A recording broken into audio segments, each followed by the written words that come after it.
ఆ IPL betting ఈ IPL betting అని గబ్బే లేపుతున్నావు. ఇప్పుడిప్పుడే మారుతున్నాడు. సంవత్సరం కిందట ఆ బెట్టింగ్ పిచ్చి వలన సెల్ ఫోన్ బండి అన్ని అమ్మేసిన, ఆఖరికి నా జోబులు ఉన్న డబ్బులు కూడా ఇడిచిపెట్టకుండా యాది ఇప్పుడు మారుతున్నాడు ఆ దేవుని దయ వలన.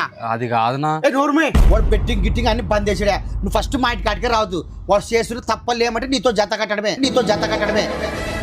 నానే తిక్కోని అనుకున్నద్దు. వాని దగ్గర దుడ్డు తీసుకొని నా కన్నాలు చూసేనే. ఆ మామనేటి తిడుతుండవు.